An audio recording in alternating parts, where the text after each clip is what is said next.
menyatakan terdakwa Nadiem Anwar Makarim telah terbukti secara sah dan meyakinkan bersalah melakukan tindak pidana korupsi yang dilakukan secara bersama-sama sebagaimana dalam dakwaan subsidiar. 4.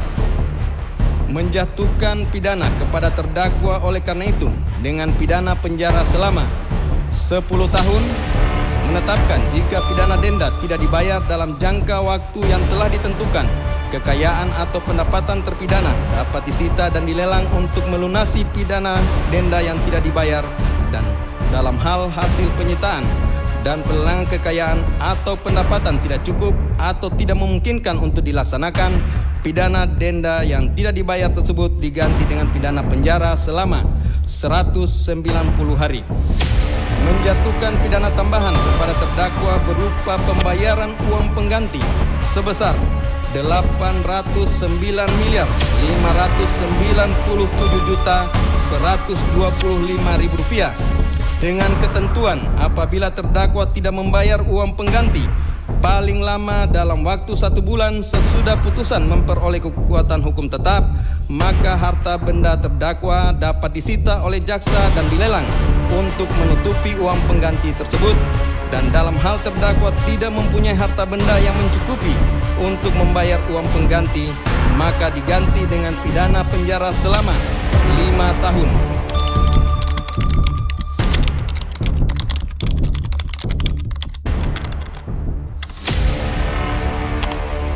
Aku akan beritahumu sesuatu yang tidak diketahui siapapun.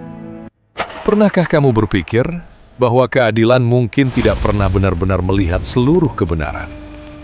Setiap hari, ribuan perkara memasuki ruang sidang.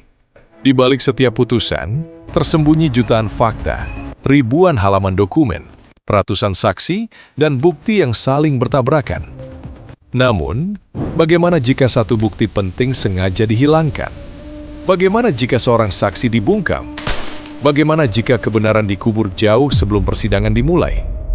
Selama berabad-abad, manusia percaya bahwa mata manusia cukup untuk menemukan keadilan. Mereka percaya bahwa hakim, jaksa, penyidik, dan pengacara akan selalu mampu mengungkap kebenaran. Tetapi sejarah telah membuktikan bahwa bukti bisa dipalsukan, saksi bisa diintimidasi, data bisa dihapus, dan hukum bisa dimanipulasi. Lalu, seseorang mengajukan sebuah pertanyaan yang mengubah segalanya. Bagaimana jika ada sebuah kecerdasan yang tidak pernah tidur, yang tidak bisa disuap, yang tidak mengenal rasa takut, yang mampu melihat apa yang gagal dilihat manusia?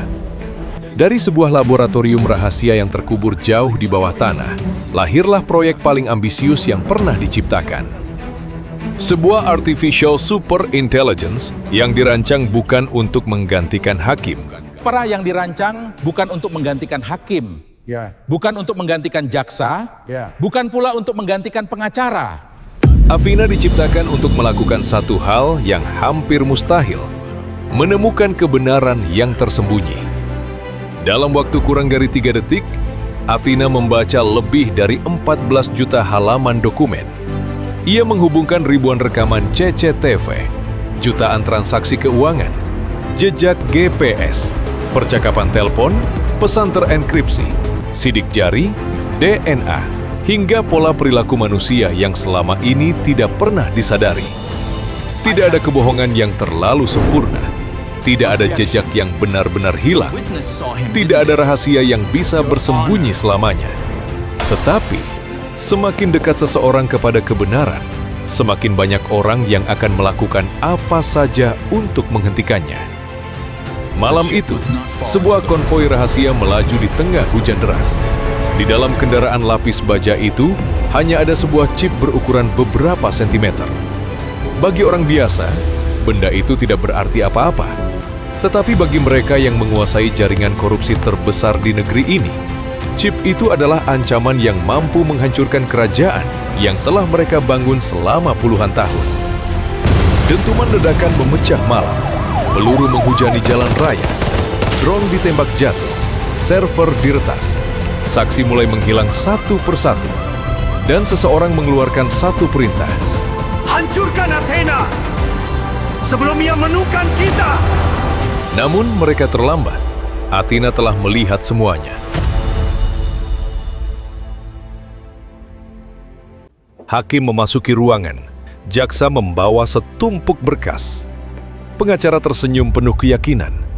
Semua percaya, putusan hari itu sudah dapat ditebak. Palu hakim terangkat. Ruangan menjadi sunyi. Tepat sebelum putusan dibacakan, seluruh layar di ruang sidang menyala dengan sendirinya. Sebuah suara perempuan terdengar tenang, tanpa emosi. Yang mulia, sebelum putusan dijatuhkan, terdapat 17 bukti yang belum pernah diperiksa oleh pengadilan. Semua orang membeku. Jaksa menoleh. Pengacara kehilangan senyumnya. Hakim menghentikan bacaannya. Athena kembali berbicara. Setelah menganalisis seluruh bukti, saya menemukan satu kesimpulan. Ruang sidang berubah menjadi lautan kebingungan. Athena melanjutkan. Pelaku sebenarnya berada di ruangan ini dan selama ini menyaksikan persidangan berlangsung sambil menunggu orang lain menerima hukuman atas kejahatannya. Tidak ada yang bergerak, tidak ada yang berbicara. Hanya terdengar detak jam dan suara napas orang-orang yang mulai menyadari bahwa hari itu bukan hanya seorang terdakwa yang sedang diadili, tetapi seluruh sistem keadilan sedang diuji.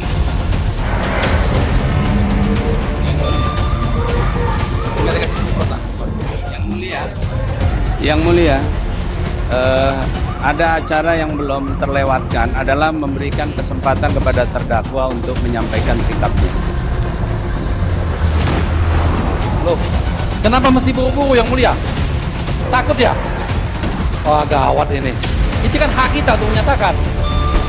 Karena kebenaran tidak pernah benar.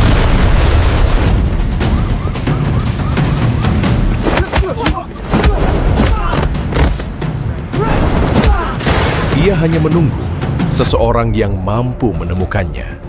Dan mulai hari ini, seseorang itu memiliki nama. Athena Garuda Eye.